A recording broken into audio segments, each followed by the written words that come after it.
السلام علیکم ورحمۃ اللہ وبرکاتہ۔ هو الاول والآخر والظاہر والباطن وهو رب اشرح لی صدری ویسر لی امری واحلل عقدۃ من لسانی یفقہوا قولی۔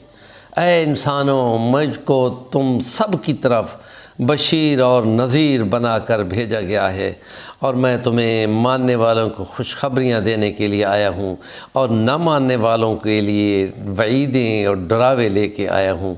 دنیا کو تلقین کی، 13 سال مارے کھا کھا کر عقیدہ بنایا، اور پھر جب خدا کے حکم سے مدینہ ہجرت ہوئی تو پھر دشمن کی تلوار آ پڑی، اور پھر آپ کو حکم ہوا کہ اب اس کے ساتھ مقابلہ کرو۔ اذن للذین یقاتلون بانہم ظلموا۔ اب تم بھی تلوار اٹھا لو، اور پھر اس کے لیے پورا فنون حرب و ضرب استعمال کیا، اور خدا کی تائید اور آپ کی مشیت سے اور آپ کے فضل سے آپ نے خدا کی طرف سے ایسے ایسے ہنر دنیا کو دکھائے کہ دنیا اس سے مبہوت ہے۔ تلوار بھی اٹھائی لیکن ساتھ ہی رحم و درگزر کیا، معاہدے بھی کیے اور صلح بھی کی اور معاف بھی کیا، استثناء بھی دی جنگ میں، اور جنگ کے اندر اخلاق کے ضابطے دنیا کو پہلی دفعہ دیے۔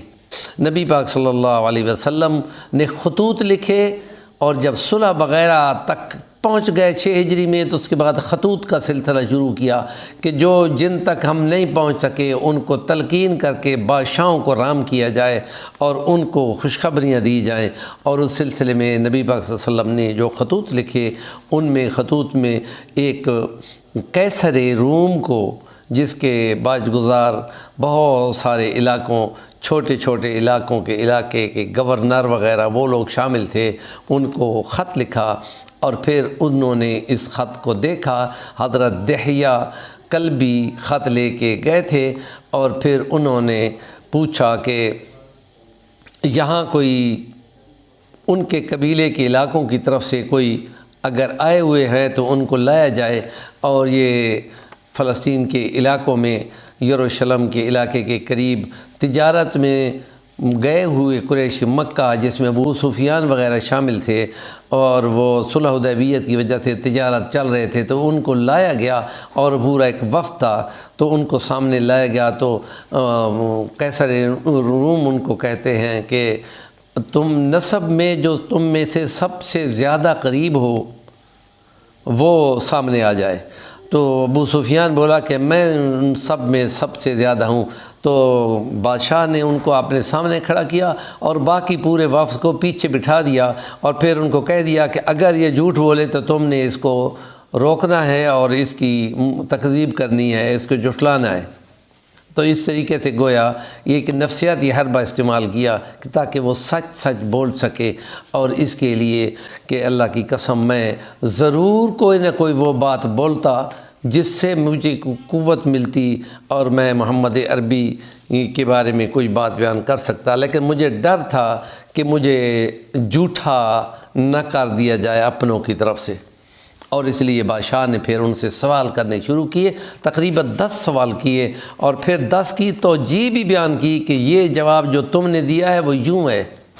تو یوں لگ رہا تھا کہ چونکہ عیسائی ہے تو حضرت عیسیٰ کا مذہب بھی اسلام کے بہت زیادہ قریب ہوتا ہے، تو اس لیے دین کی دسترس رکھنے والوں کی طرف سے یہی جواب آنا چاہیے تھا۔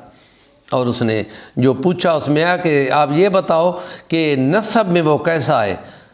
تو حضرت ابو سفیان اس وقت مسلمان نہیں تھے، لیکن وہ سچ سچ بول رہے تھے، کہتے ہیں نسب میں وہ بہت اعلیٰ ہے۔ دوسرا سوال اس نے کیا، کبھی پہلے بھی اس نے ایسی کوئی بات کی تھی؟ انہوں نے کہا نہیں کی تھی۔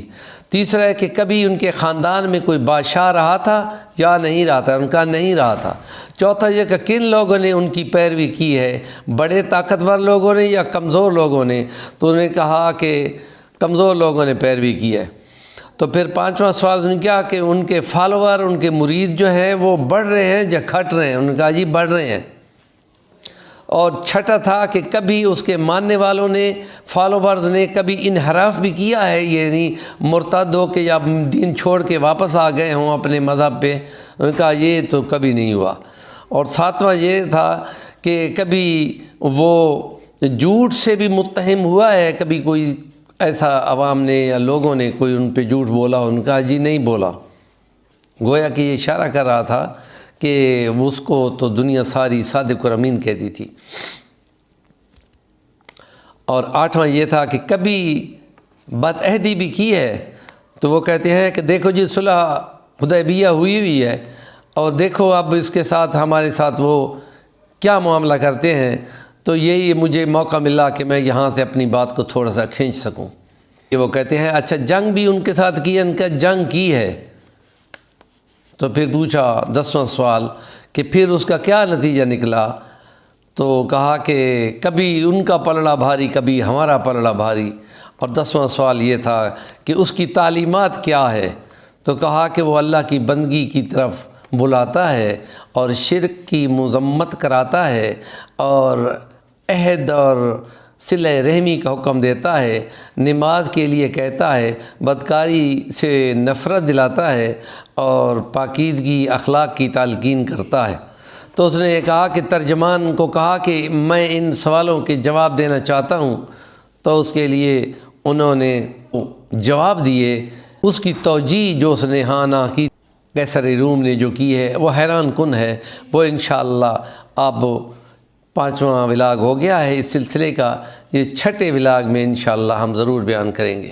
ہمارے چینل کا نام ہے صفی الوانی، ضرور سبسکرائب کریں اور کام کی بات کا کمنٹ آپ کے ذمہ ہے۔